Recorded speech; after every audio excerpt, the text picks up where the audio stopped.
nama qabaa ijoollee isaa faana to'ataa jiru mana akkanii fudhatanii galgala qosan jennaan bahee tokki galgala. Baqataa lama Eritraa kan filannoo Niw Ziilaandiitti injifate maal jedha? I'm very overwhelmed. Very excited. Miira gammachuu guddaatu natti dhagahama. Gama kanaan gammachuu guddaan qaba. Sababni isaa injifannoon kun keenya. And for me as a person and for the Waraani mootummaa Itoophiyaa fi TPLF maaniir ture waan dhumturbaan kanaa isin beesimne oduu gaggabaaboo harka isanii qabna aneen asli galgalooti nu waliin tura.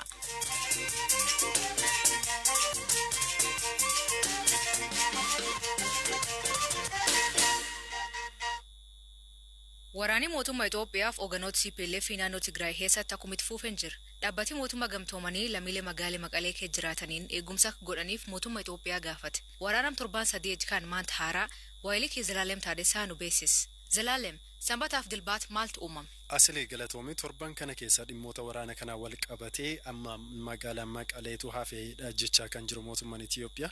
Ministeerri muummee Itoophiyaa Abiy Ahmed wayita loltootni gara magaalaa Maqaleetti qajeelaa jiran kanatti humnoota Tigraay keessa jiraniin harka kennachuuf sa'aatii 72 kennaniifii jiru. Ministeerri muummee Abiy hooggantoota TPLFin aduun keessa lixaa jirti jechuun harka akka kennatan ergaa dabarsaniiru. TPLF immoo hanga dhumaatti nan falmadha jechuun irra deddeebiin himaadha kan jiru. Lola kanaan haga ammaatti dhibbaan kan lakkaaman yoggoo lubbuu dhaban kumaatamna immoo akka buqqaantuu himamaa jira. UN lolli kun hawaasa irratti rakkoo namoomaa geessaa jira jechuun akeekkachiiseeti kan jiru. Guyyootan duras waraanni Itoophiyaa jiraatota Maqalee 500 ta'aniif ergaa dabarseen waraanni magaalattii marsuun meeshaalee waraanaa jajjabootti waan dhimma ba'uuf lammiileen akka of eeggatan akeekkachiisa kenneeti kan jiru. Gama kanaan dhiifamni hin jiru jedhaniiti kan jiran dubbii himaan waraanichaa. Hoogganaan TPLF fi bulchaan naannichaa Dabratsiyoon Gabra Mikaa'el Rooyitersitti akka himanitti humnootni isaanii adeemsa waraanaa federaalaa irratti gufuu ta'aa jira jedhaniiti kan jirani. Gama kaaniin buufatni xiyyaaraa magaalaa Aksum hidhattoota TPLFif amanamoo ta'aniin diddiigame jechuun qondaaltotni Itoophiyaa himanii jiru. Himannaa dhiyaateef gama TPLFin wanti ibsame hin jiru. Gama biraatiin guyyaa har'aa wiixata jechuudha. Ganama naannoo sa'aatii 12:20 irratti magaalaa Baahir Daaritti torban lama gidduutti yeroo sadaffaaf sagaleen dhohinsaa guddaa dhaga'amu jiraattootnis BBCtti himaniiti kan jirani. Jiraatan BBC'n dubbise tokko dhohinsa 3 dhaga'u yoo himu jiraatan biraa immoo dhohinsa 2 dhaga'uu fi haleellaa rokkeettii kana dura raawwateen wal fakkaatu dhaga'uudha kan hime. Gaazexeessaan BBC magaalicha jirus ganama har'aa yoo xiqqaate dhohinsi 3 dhaga'amuu isaati kan hime. Dhimmicha irratti mootummaan naannichaas ta'e miidiyaa naannichaa waan dubbate hin qabu.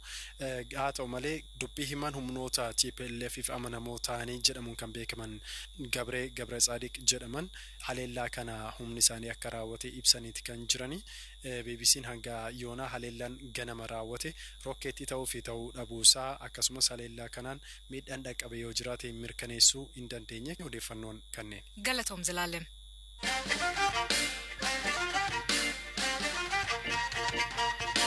Tibbaan gamtaan Afrikaa hoogganoota biyyoota Afrikaa 3 ol mootummaa federaalaatiif naannoo Tigraay jidduutti godhamu marii akka furan Finfinneetti erguun ta'uun ibsi.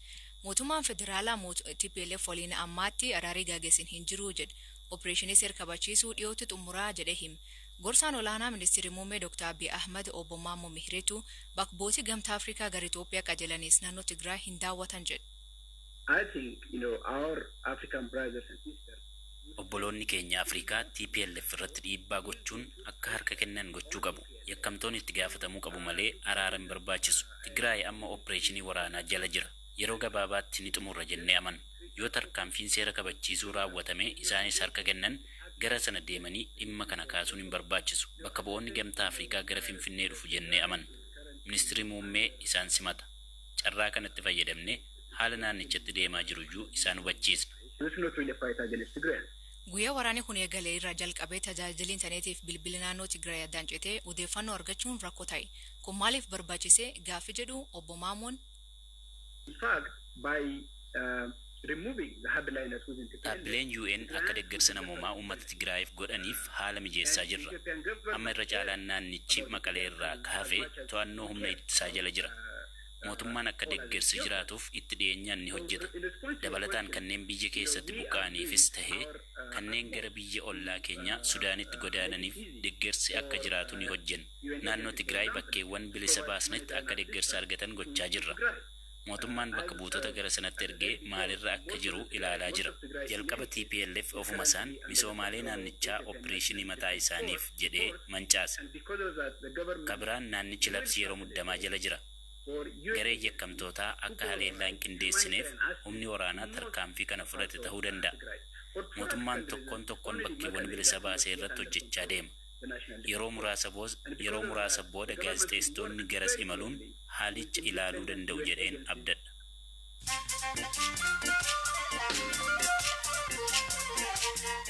Dhaggeeffattootni oduu gaggabaaboo isin beeksifne.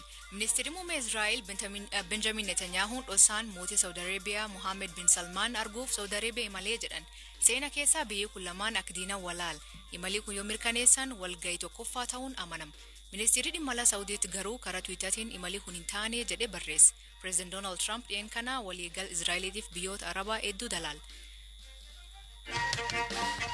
Jidduugalli ijoollee shaniitti guyyaatti waggaa 14 kadabre keessatti lubbuu dhabe waraanni miidhaa Afgaanistaanii keessatti. Galmeen dhaabbata mootummaa gamtoomanii ajjecha ijoollee 25,25 ta'uu waggaa 2005 2019 keessa raawwate agarsiisa. Afgaanistaan biyyoota 11 addunyaa keessa ijoolleef balaafamaa keessa jirti. Lammiileen Ameerikaa jalqaba tallaal COVID-19 muudee 11 qabee argachuu danda'u jedhan hoogganaan sagantaa tallaal koronaavaayirasii Ameerikaan agiyyoona namoota dhukkubichaan qabaman miliyoona 12 yoo galmeessitu namoota 255 lubbuun dhabamanii jedhan odeeffannoon John Hopkins University. Prezidentiin Confederation Kubbaa Miilaa Afrikaa Ahmad qajeelfamoota namoota garaagaraa cabsuun waggaa 5 hojiirra ugguraman. Ahmad namoota amanamummaa kennaa fudhachuu fi kennu aangoo fi qarshii akka malee fayyadamuun wal qabatan cabsan jedhan.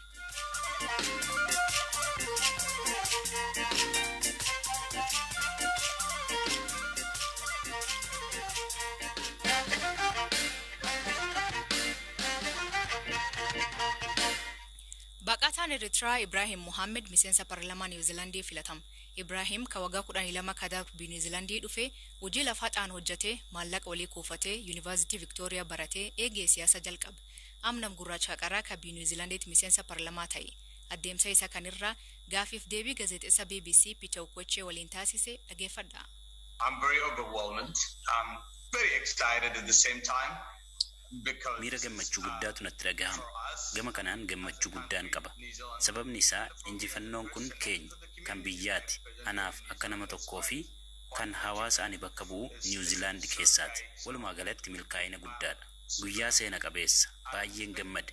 Waggaa 4 haga 5 Sudaaniin ture. Kaampii baqattootaa keessa jechuudha. Garuu baay'inaan dhaabbata UNHCR'if akka afaan hiikaa ta'ee hojjechaan ture. Erga waggaa 3 Sudaanii ture. Sudaaniin rakkoo mataa ofii qabdi. Waraana uummataatu keessa jira. Yoggaa kana Niwuziilaand gama UNHCR'n iyyannoo kiyya simate. Akka lakkoofsa Itoophiyaa bara 2008 gara Niwuziilaand dhufe. Hojiin sa'aatii guutuu hojjedhu anaaf ga'an ture. Maallaqa dabalataa argachuutu narra ture. Isa booda hojii Yuunivarsiitii Viktooriyaatti argan.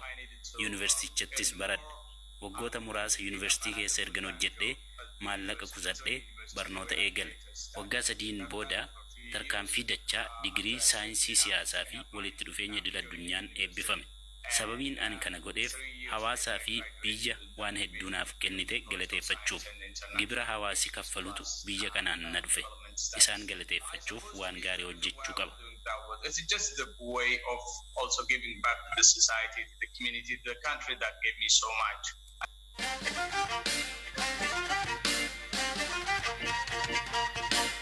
Jimaat dabree godina Hooroo Guduruutti namooti 3 ajjeefamuu miidiyaa hawaasaa irratti namooti baay'een himaa ture.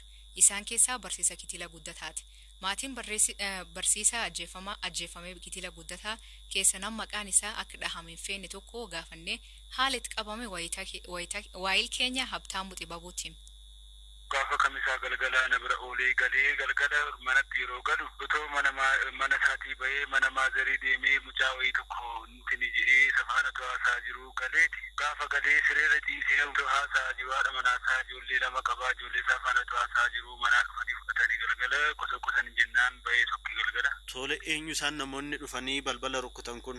Isaan humna addaa Oromiyaati. Isa booda akkas isaan gaafa isaan kana godhanii isaan kun immoo inni immoo gaafa achi ka'ee tiribjeena'u jaammaa isaa hidhatee uma godhatee gaafa inni itti ba'u haati manaasaa adaraa naan bisaa anaan na fudhaa deemaa ijoollee isaatti otoo isheen jettu waan gaafa nu gaafannee hin deebi'aan jedhamuutiin nu shuruursanii fudhatanii ba'an manaati sa'aatii sadii walakkaa bulee gaafa intini jennu ganama deemnee humna addaa bira kana bira yeroo nuti deemnee haala jiru qaxarreessinee haala jiru oma jennu silkiidhaan wallaan silkii obbo Shigee beektu simmoo mucaa faana baddalame jimaataa sana sa'aatii lamaa minaaminitti gaafa silkiidhaan wallu silkiin keessiin qaddasaa jira deewwaalaati.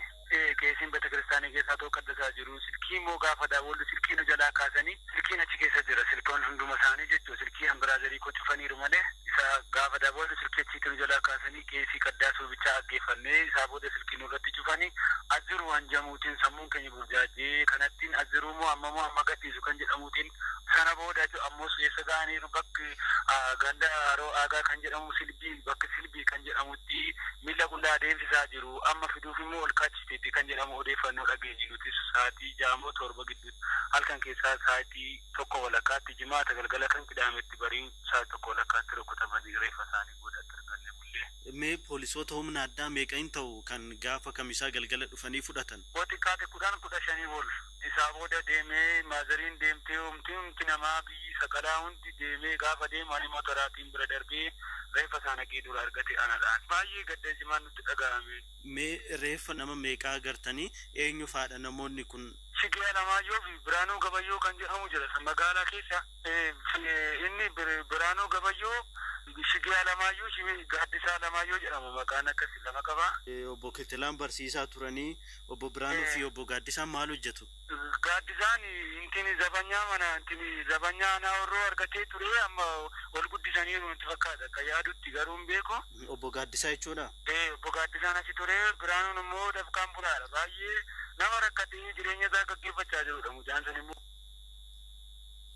Bulchaan godina Horoo Guduruu obbo Biraanuu Jiraan waa'ee jecha kanaa qubi hin qabnu jedhee BBC'tti. Dhugaadhaan quban qabu maadaa odeeffannoon informaal akkas qajeeman jiru kana qulqulleeffadheera. Aanaa sana keessatti humni abaa'oo shanee gareen tokko achi keessa akka inni sosocho'aa jiru hidhatee akka inni milikaan deddeemaa jiru odeeffannoo qaba. Akkuma garraatti sii kaase tiimii wal qoodanii humnumti hidhatee bosona jiru kun garee waluu wal rukkutaa jira. Garee isa tokkodha jedhee akka itti lakkaa'ee wal rukkutuun inni oranjoo isaan odeeffannoo qaba malee dhugaadha maqaadhaanis baay'ee isaanis quban qabu. Odeeffannoo informaalii dhaga'ee irratti gideen caasaa gaafadhu deebii akka seenaan laata ta'uu isaati. Dhaggeeffattootteen oduu biraatiin michuun Donald Trump beekama filannoodhaan mo'amuu isaanii fudhachuu diduu fi bu'aa filannoo boodatti deebisuuf isaa akka yaalan dhaaban gorsan bulchiinsi Niwuziilaandii duraanii Chris Christine garee seer pireezidentachii qaanii biyyaalessaa jedhanii waaman. Pireezident Trumpiin bu'aa filannoo fudhachuu diduun filannoo akka hatame raaga malee himachaa ture. Dhaggeeffattootteen sagantaan keenya guyyaa irraa aganuma kan waliin turtaniif galatooma isaniin jedha. Sagantaa kan qopheesse Zalaalem Taadessaa aneen ammoo Asli Galgalooti gam teeknikaatiin Oskaattu jira. Oraa bulaa deebana hangafamaa dhambula.